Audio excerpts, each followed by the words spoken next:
A new and arguably troubling development in the bizarre saga where President Trump sued the IRS for $10 billion. To tell you guys, but Donald Trump is a bit of a scam artist.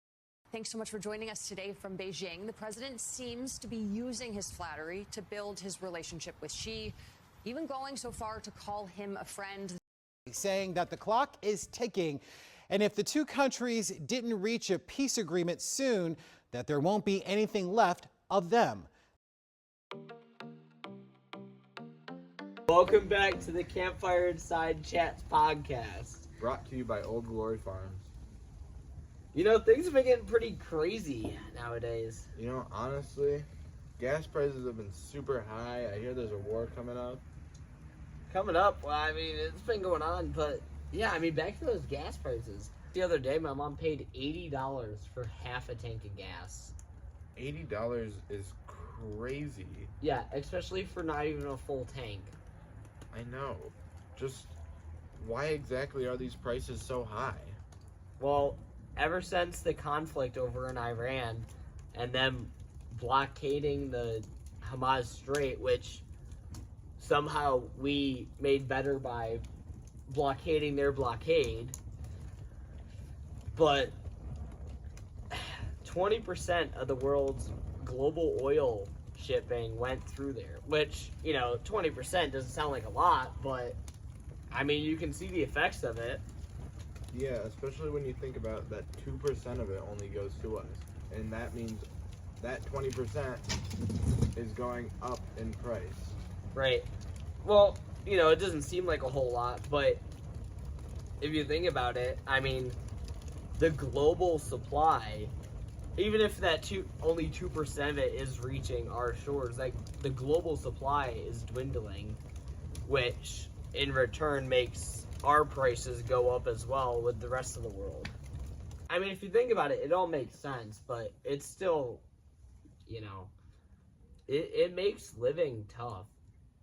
You know, I think whether you're Republican or Democrat or pro-Trump, anti-Trump, whatever, I think the last thing we want as American citizens is to go into a war with Iran. You hear about the automatic draft that's going to be happening in the nearby future? I did. Well, I mean, there was already the Selective Service Act, but yeah, I did hear that.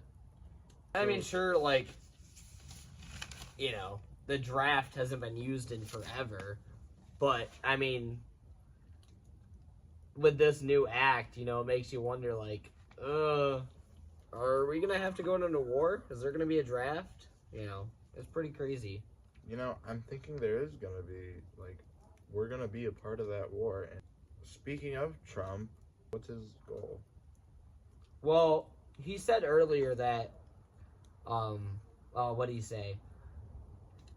He was asked about, like, the economic status of, like, American citizens, and he said that that's not his concern right now, and that his biggest concern is that Iran cannot have nuclear weapons, which, you know, I understand, but who's to say that we should have nuclear weapons, you know?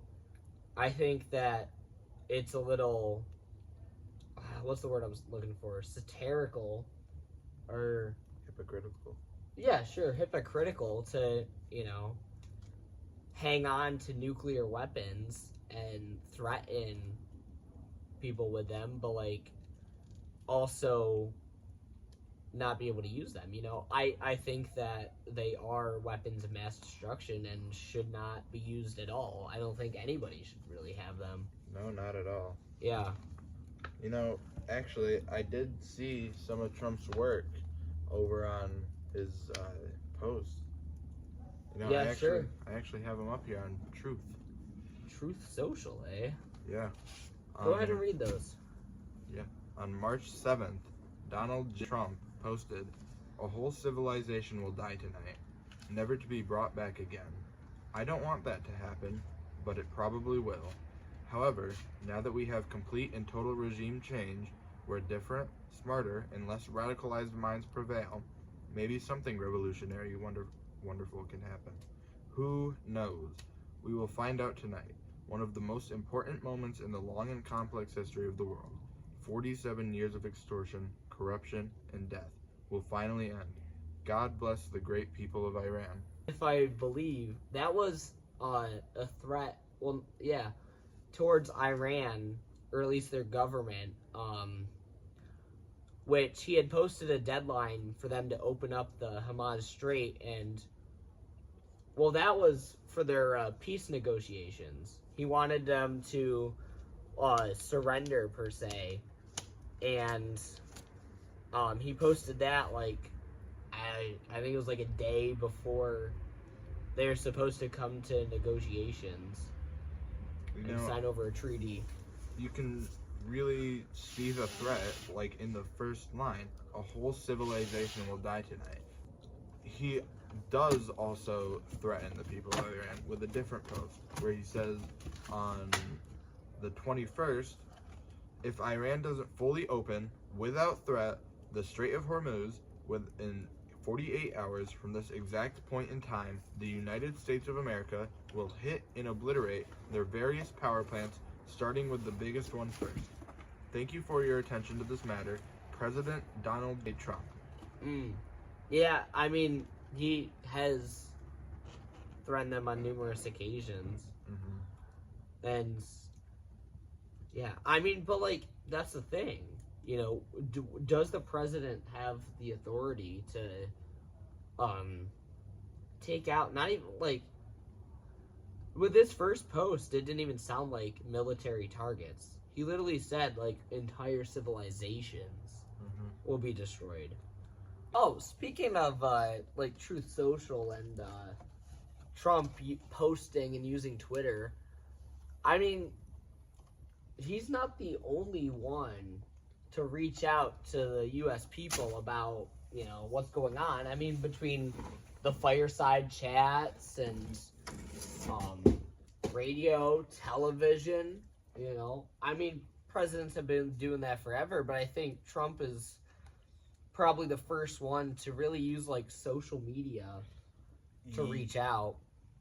Yeah, and not to say that he's wrong for using his resources. Of course. But I think he may be taking it into a position that we've never seen before. You know, I really noticed his use of AI in his posts too. That's true. I mean, he's very creative, should I say? Well, I don't know if he is, but I mean, the computer sure is. And you just know he treats that thing like a genie. Like, hey, Meta, give me a 6-pack and make me ride an eagle while solving inflation.